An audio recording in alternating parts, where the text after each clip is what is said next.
अब आते हैं हम लोग अपने टॉपिक पे। टॉपिक क्या है हमारा? Issue of share.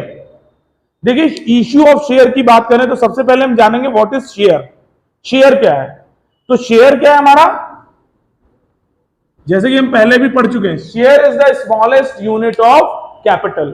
कैपिटल की जो सबसे स्मॉलेस्ट यूनिट है, सबसे छोटी इकाई, वो क्या है? शेयर है। अगर जैसे हम सिंपल सी बात करें कि अगर हमारे पास अभी यहां पे एक चॉकलेट हो, अब खाने वाले इतने सारे लोग हैं तो सबको तो डिस्ट्रीब्यूट करना पड़ेगा क्योंकि सबको चाहिए। तो हम क्या कहेंगे भाई, उस चॉकलेट को कई पार्ट्स में डिवाइड करेंगे। जैसे यहां 25 लोग बैठे हैं तो 25 लोगों को हमें वो चॉकलेट देनी है, तो 25 पार्ट हम करेंगे। तो जो सबसे छोटा पार्ट है वो क्या है? उसका एक शेयर है। आ गई बात समझ में? क्लियर है यहां पे? कोई डाउट?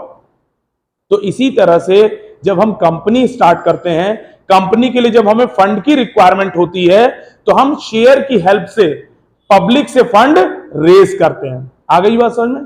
किसकी हेल्प से? शेयर की हेल्प से। तो शेयर क्या है हमारा? Smallest unit of capital. Capital की जो सबसे स्मॉलेस्ट यूनिट है वो क्या है? शेयर है। आ गई बात समझ में? मार्केट के बारे में पढ़ने जा रहे हैं। बेसिकली हम यहां पे शेयर मार्केट के बारे में नहीं पढ़ रहे हैं, हम पढ़ रहे हैं कि जब कभी भी कोई भी कंपनी अपना शेयर प्राइमरी मार्केट में इशू करती है, उस टाइम पे जो उसकी अकाउंटिंग होगी, उस अकाउंटिंग को हम यहां पढ़ने जा रहे हैं।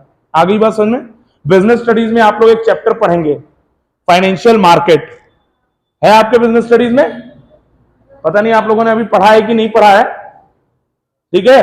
तो फाइनेंशियल मार्केट में जब आप पढ़ेंगे तो वहां पे दो तरह की मार्केट है, एक है प्राइमरी मार्केट और एक है सेकेंडरी मार्केट, ठीक है? बेसिकली देखा जाए तो हमने मार्केट को भी दो पार्ट में डिवाइड किया, money market and capital market. Money market and capital market. फिर कैपिटल मार्केट को हमने दो पार्ट में डिवाइड किया है, जिसका पार्ट क्या है? Primary market and secondary market. तो प्राइमरी मार्केट में कौन से शेयर इश्यू होते हैं? जो शेयर फर्स्ट टाइम मार्केट में लॉन्च होते हैं। आ गई बस है? जैसे अभी रिसेंटली आपने सुना होगा, जोमैटो ने अपना आईपीओ लॉन्च किया था। जोमैटो ने जो अपना आईपीओ लॉन्च किया था, ठीक है, तो उसने उसको कहां लॉन्च किया होगा? प्राइमरी मार्केट में। कहां लॉन्च किया होगा? प्राइमरी मार्केट में।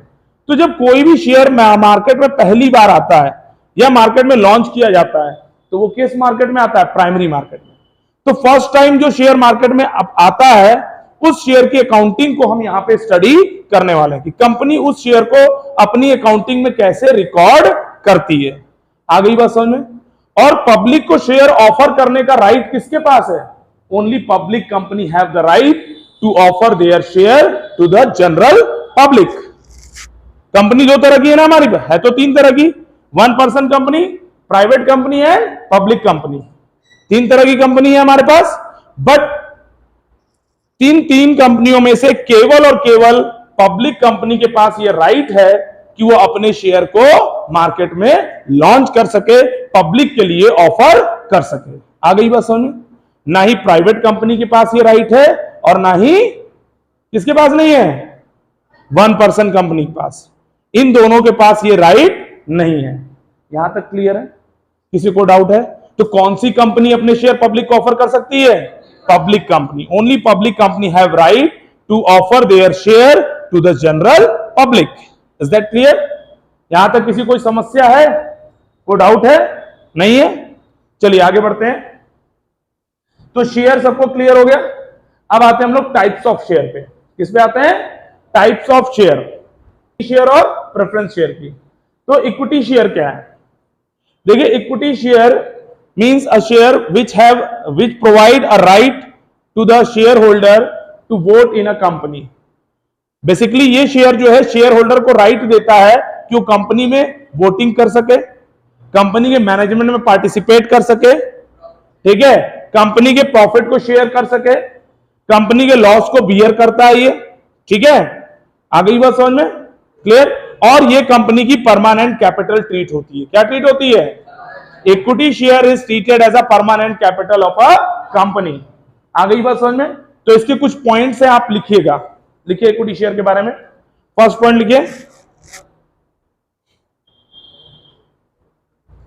It provide voting right to the shareholder. It provide voting rights to the share holder.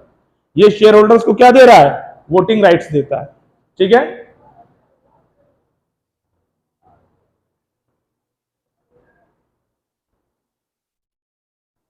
दूसरा पॉइंट क्या है? It bear loss of a company, it bear loss of a company. Equity shareholder जो है वो company के loss को भी beer करते हैं। ठीक है, फिर दूसरा पॉइंट, नेक्स्ट पॉइंट लिखे, it is treated as a permanent capital of a company. इसको हम कंपनी की परमानेंट कैपिटल ट्रीट करते हैं। ठीक है, फिर लिखे, it is non refundable capital. ये नॉन रिफंडेबल फंड, ये फंड क्या है? नॉन रिफंडेबल, ये रिडीम नहीं होता। आ गई बात समझ में?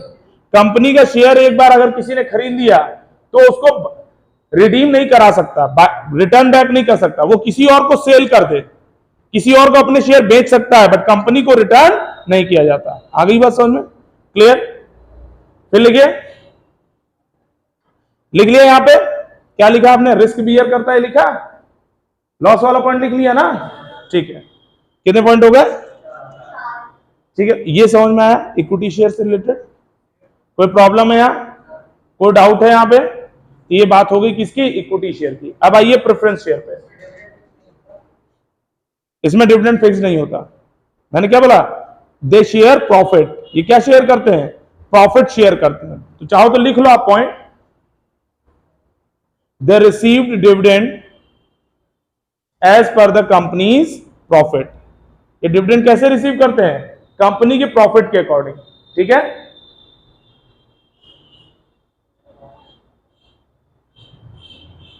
क्लियर है? जैसा कंपनी का प्रॉफिट होगा वैसा इनको डिविडेंड मिलेगा। इनका डिविडेंड कभी फिक्स नहीं होता। ठीक है, और ये कंपनी के लॉस को भी बियर करते हैं। ठीक है, किसको बियर करते हैं? कंपनी के लॉस को। फिर है नेक्स्ट क्या है आपका? Preference share. क्या है? Preference share. प्रेफरेंस शेयर क्या होते हैं? लिखिए,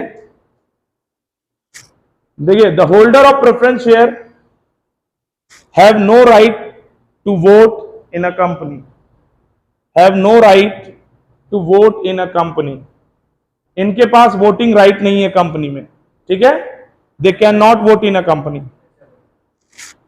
क्या पॉइंट बोला था? हाँ, preference share holder don't have right to vote in a company, don't have right to vote in a company. इनके पास कंपनी में वोट करने का राइट नहीं है। ठीक है, फिर नेक्स्ट पॉइंट लिखिए, it is refundable fund. It is refundable fund. ये क्या है? रिफंडेबल है, रीपेएबल है। क्या कर सकते हैं? रीपेएबल मींस कंपनी जो है इसे एक पर्टिकुलर टाइम पीरियड के बाद क्या करती है? रीपे करती है, रिटर्न कर देती है। आ गई बात समझ में? क्लियर है यहां पे? फिर लिखिए next point, it is sorry holder share holder received fixed rate of dividend. Share holder received fixed rate of dividend. ठीक है, शेयर होल्डर क्या कर रहे हैं? Fixed rate of dividend receive करते हैं। Clear?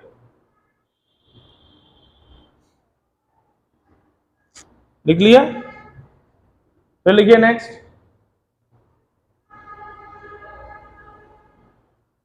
it is redeemable after a fixed period of time। it is redeemable after a fixed period of time।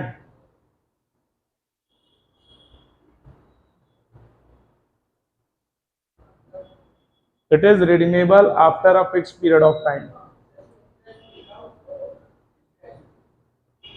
Interest नहीं, इसमें फिक्स रेट ऑफ डिविडेंड है। Interest is a different thing, dividend is a different thing. देखिए, dividend और difference interest में difference क्या है? Dividend हमेशा profit पे दिया जाता है और जब प्रॉफिट होगा तभी देंगे। लॉस के केस में हम डिविडेंड नहीं पे करते। ठीक है, बट इंटरेस्ट क्या है? कंपनी को लॉस हो या प्रॉफिट हो, यू हैव टू पे इंटरेस्ट। आ गई बात समझ में? इसीलिए इसको डिविडेंड वर्ड यूज किया जाता है यहां पे। हम चाहे तो इंटरेस्ट कह सकते थे, लेकिन क्यों नहीं कहते? क्योंकि डिविडेंड का मतलब है कि जब प्रॉफिट होगा तभी हम पे करेंगे, लॉस के केस में हम पे नहीं करेंगे। तो चाहे इसमें एक पॉइंट ऐड कर लीजिए, नहीं पे होता। देखिए, dividend is payable only on profit, only on profit.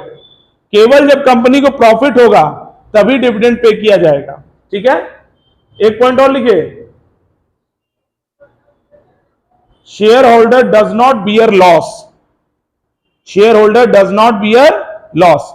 जो प्रेफरेंस शेयर होल्डर हैं वो लॉस को बियर नहीं करते, उनका लॉस से कोई लेना देना नहीं।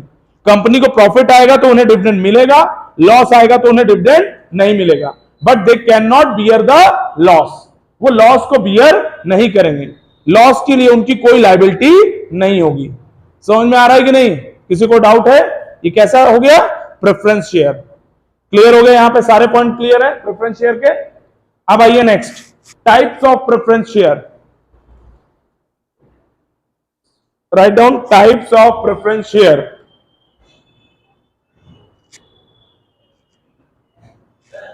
हाँ, प्रेफरेंस शेयर कैसे?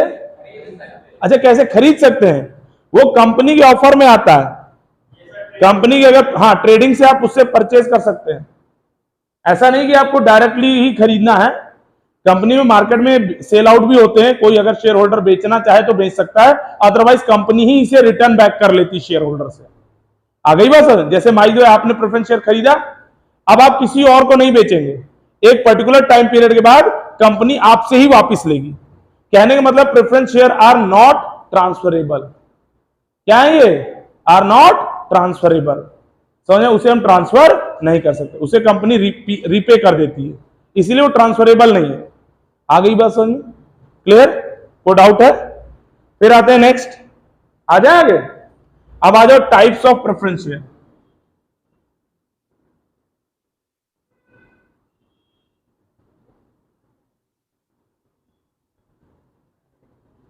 टाइप्स ऑफ प्रेफरेंस शेयर में सबसे पहला आता है क्यूमुलेटिव प्रेफरेंस शेयर। ठीक है, कौन सा है? Cumulative preference share.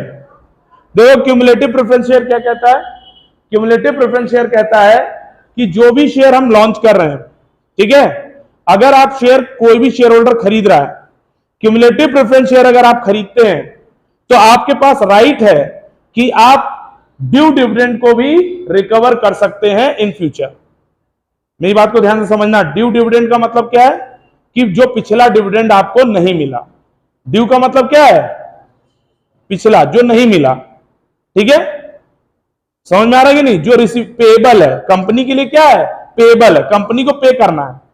मान लीजिए 2020 में कंपनी को लॉस हो गया। क्या हो गया? लॉस। तो लॉस के केस में कंपनी डिविडेंड तो पे नहीं करती, ये तो हमने स्टार्टिंग में ही पढ़ लिया। In case of company, in case of loss company will not पे एनी डिविडेंड। लॉस के केस में कंपनी कोई भी डिविडेंड नहीं पे करती। अब अगर आपके पास क्यूमुलेटिव प्रेफरेंस शेयर है तो जब नेक्स्ट ईयर में कंपनी को प्रॉफिट होगा, मान लीजिए 2021 में अगर कंपनी को प्रॉफिट हुआ तो कंपनी आपको 2020 का भी डिविडेंड पे करेगी और 2021 का भी डिविडेंड पे करेगी। यानी पिछला डिविडेंड जो ड्यू था वो रिकवर हो जाएगा कि नहीं? क्लियर है यहां पे? तो वो कब रिकवर हो सकता है? जब आपके पास कौन सा प्रेफरेंस शेयर है? क्यूमुलेटिव प्रेफरेंस शेयर है। कौन सा है? क्यूमुलेटिव। अगर आपके पास क्यूमुलेटिव प्रेफरेंस शेयर है तो आप उस डिविडेंड को क्या कर सकते हैं? रिकवर कर सकते हैं, अदरवाइज आप रिकवर नहीं कर पाएंगे। समझ में आ रहा है कि नहीं? किसी को डाउट है तो लिखिएगा।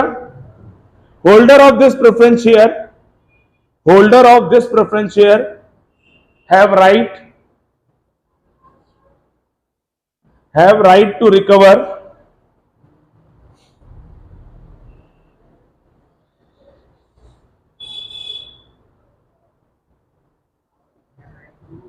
have right to recover due dividend due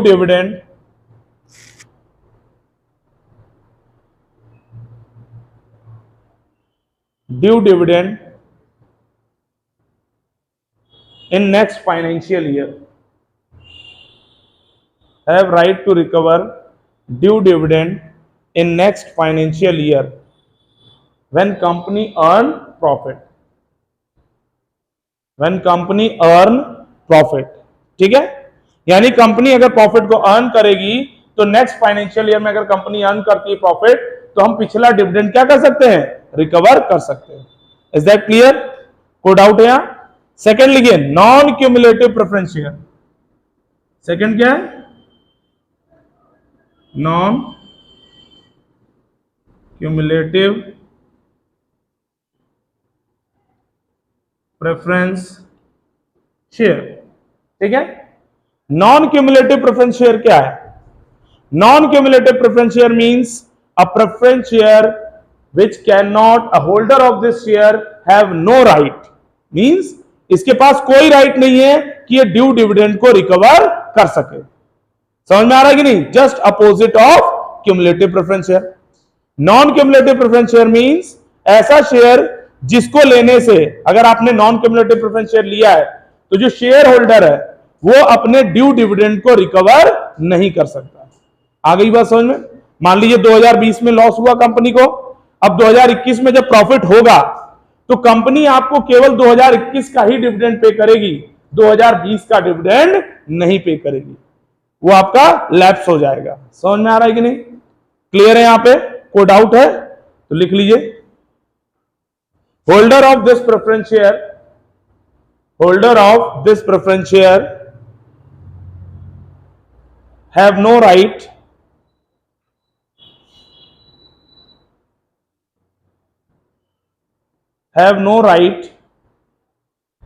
to recover due dividend in next financial year, have no right to recover dividend in next financial year when company earn profit। ठीक है, मतलब कंपनी को जब profit earn होगा तो company जो है उस डिविडेंड को रिकवर नहीं कर सकती। ठीक है, यानी जो शेयर होल्डर है वो उस डिविडेंड को रिकवर नहीं कर सकता। आ गई बात समझ में? यानी कंपनी उस डिविडेंड को पे नहीं करेगी। क्लियर है यहां पे? किसी को डाउट है? अब आते हैं नेक्स्ट, इसके बाद है हमारा पार्टिसिपेटिंग प्रेफरेंस शेयर। कौन सा है?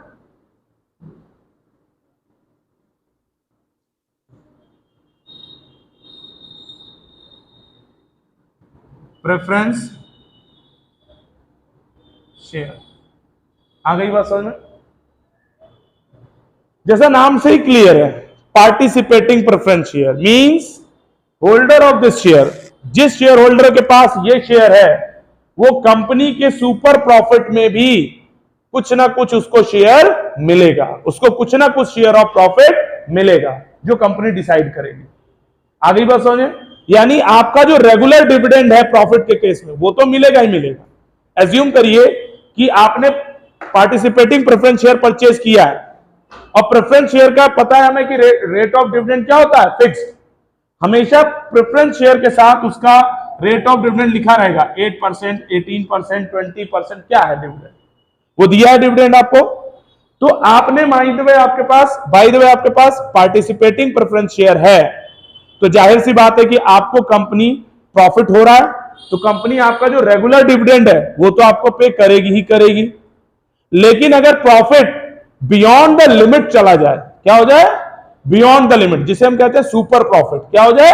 सुपर प्रॉफिट मींस जो हमारी एक नॉर्मल अर्निंग कैपेसिटी है उससे ज्यादा प्रॉफिट आ जाए तो क्या है, कंपनी आप सुपर प्रॉफिट होगा और कंपनी आपको उस प्रॉफिट में से भी कुछ ना कुछ शेयर देगी, यानी इन शेयर होल्डर का उस प्रॉफिट पे राइट है।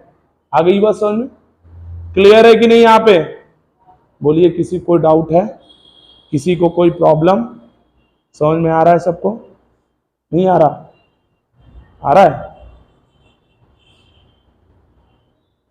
लिखो आगे क्या कहता है। Holder of this preference share, holder of this preference share have right to share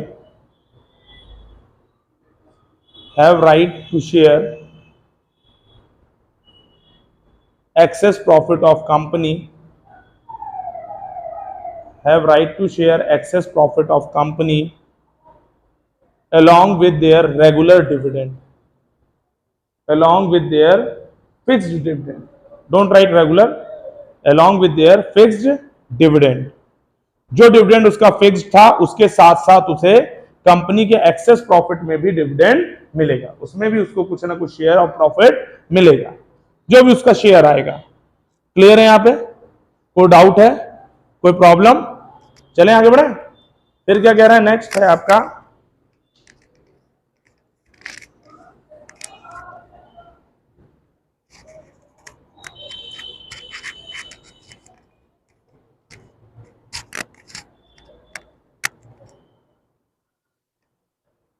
next क्या है आपका, नॉन पार्टिसिपेटिंग प्रेफरेंस शेयर। क्या है?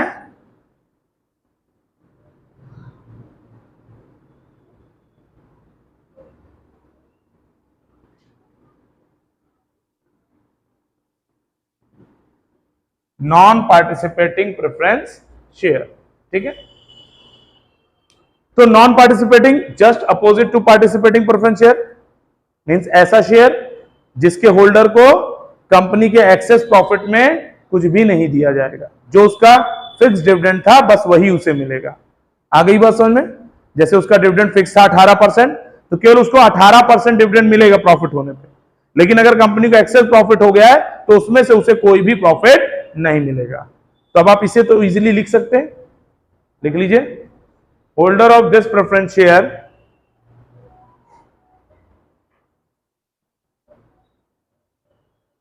holder of this preference share have no right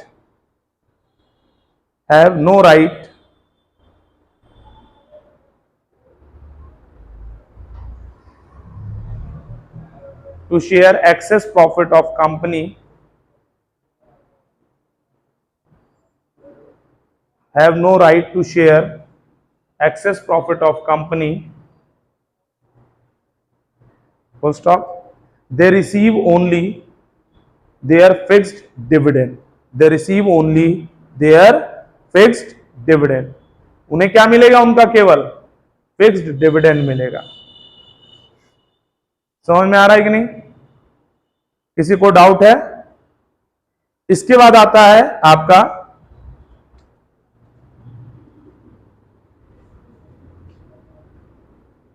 redeemable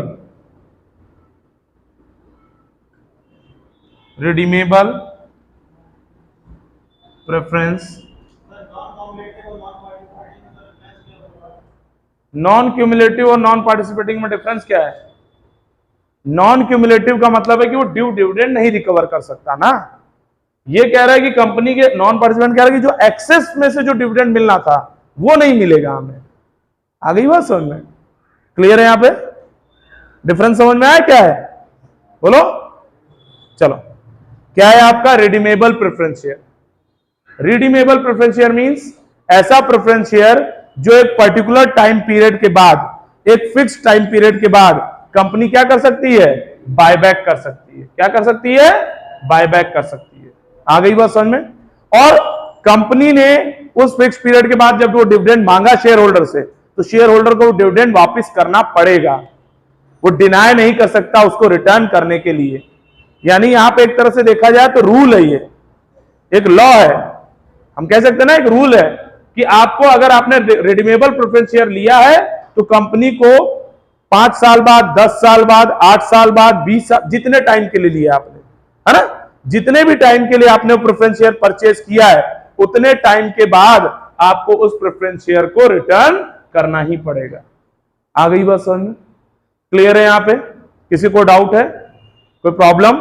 यानी कंपनी के पास यह अधिकार है कि कंपनी इस प्रेफरेंस शेयर को एक पर्टिकुलर टाइम पीरियड के बाद, एक फिक्स टाइम पीरियड के बाद आपसे बायबैक कर सकती है, और कंपनी जब मांगेगी आपसे तो आप उसको वापस करने से मना नहीं कर सकते। आ गई बात समझ में? क्लियर है यहां पे? बाकी प्रेफरेंस शेयर में क्या है? आपकी इच्छा है, जब आप वापस करना चाहेंगे तब आप वापस करेंगे, पर उसकी भी एक लिमिट है, शायद मैक्सिमम 20 साल के बाद आप कंपनी को, आपको रिडीम करना ही पड़ता है। आ गई बात समझ में? ठीक है, चलिए आगे बढ़ते हैं। क्या कह रहा है आपका रिडीमेबल प्रेफरेंस शेयर में? लिखिए, This type of preference share company can buy back. This type of preference share company can buy back from shareholder after a fixed period of time. Company can buy back, BUY, not buy, BY. Company can buy back after a fixed period of time. Clear है? यहां पे company क्या कर सकती है? इसे खरीद सकती है वापिस से शेयर होल्डर से एक पर्टिकुलर टाइम पीरियड के बाद। समझ में आ रहा है कि नहीं? किसी को डाउट है? कोई प्रॉब्लम, कोई दिक्कत?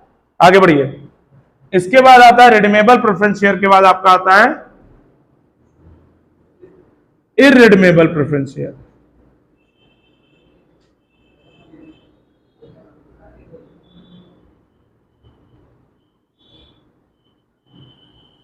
इररिडीमेबल प्रेफरेंस शेयर मींस ऐसा प्रेफरेंस शेयर जिसको रिडीम करने का कंपनी के पास कोई राइट नहीं है। आ गई बात समझ में? यानी ऐसा प्रेफरेंस शेयर जिसे कंपनी फोर्सफुली रिडीम नहीं कर सकती। आ गई बात समझ में? किसी को डाउट है, कोई प्रॉब्लम? तो लिखिए इसमें।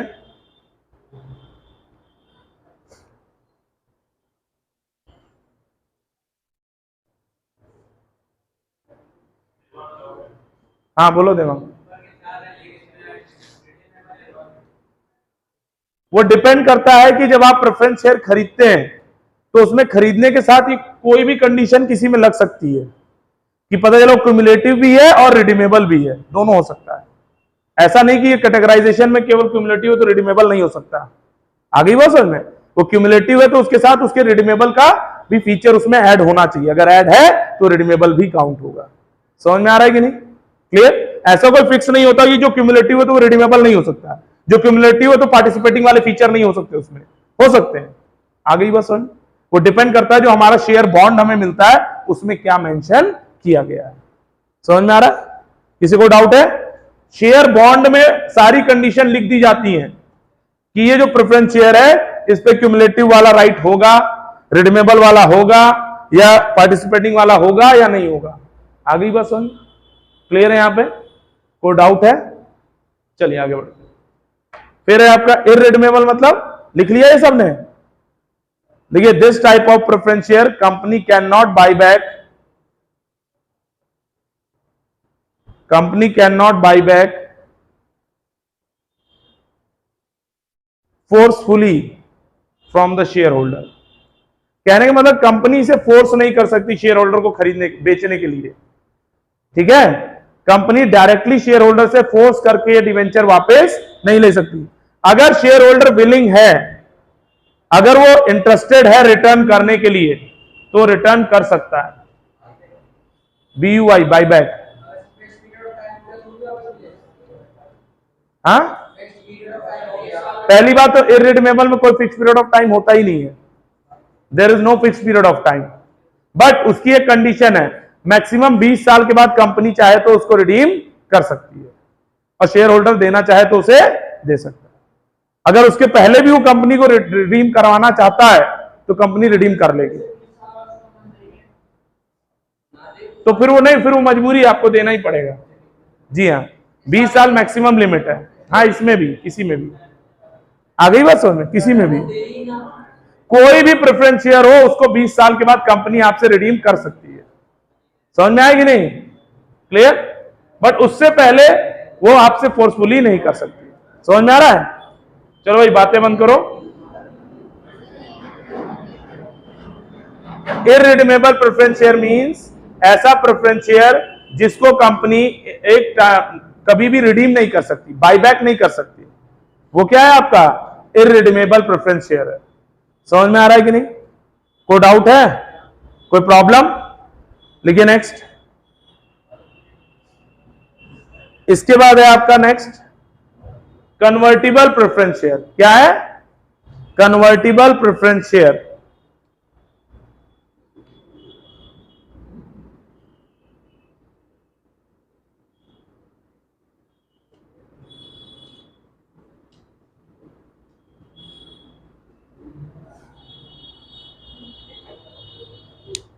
तो कन्वर्टिबल प्रेफरेंस शेयर क्या होता है? ऐसा प्रेफरेंस शेयर जिसे हम इक्विटी में कन्वर्ट कर सकते हैं। किसमें कन्वर्ट कर सकते हैं? इक्विटी शेयर में कन्वर्ट कर सकते हैं, ठीक है। But it is on the choice of share holder. किसकी चॉइस होती है? कंपनी केवल ऑफर देती है शेयर होल्डर को कि हमारे पास ऑफर है आपके लिए कि आप चाहें तो अपने इक्विटी शेयर को, सॉरी प्रेफरेंस शेयर को इक्विटी में कन्वर्ट कर लें। लेकिन अगर शेयर होल्डर चाहेगा तो ही कन्वर्ट होगा, कंपनी फोर्सफुली कन्वर्ट नहीं करा सकती। आ गई बात समझ में? क्लियर है कि नहीं? तो लिख लीजिए, this type of preference share can be converted into equity share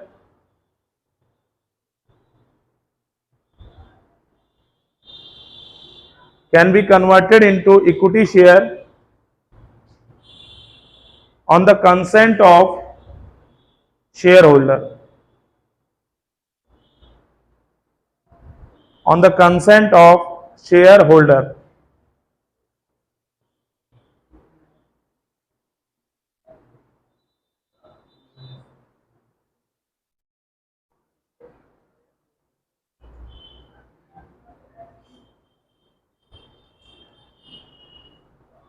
यहां तक किसी को डाउट है? कोई प्रॉब्लम? आगे बढ़ते हैं। फिर आता है नॉन कन्वर्टिबल प्रेफरेंस शेयर। क्या आता है? Non convertible preference share, last है ये, नॉन कन्वर्टिबल प्रेफरेंस शेयर। देखिए जो आपका नॉन कन्वर्टिबल प्रेफरेंस शेयर है वो क्या है? नॉन कन्वर्टिबल प्रेफरेंस शेयर कहता है कि जो भी आपका शेयर, प्रेफरेंस शेयर, उसे हम कन्वर्ट नहीं कर सकते इक्विटी शेयर। तो इसको तो आप लोग इजीली लिख लेंगे, इसमें तो कोई ऐसा प्रॉब्लम तो है नहीं। A share of preference share which can not be converted into equity share और other form of preference share, दोनों ही चीजें, ठीक है। समझ में आ रहा है कि नहीं? कोई दिक्कत? टाइम तो नहीं हो गया है? अभी 6:10 हो रहा है, अभी टाइम है हमारे पास।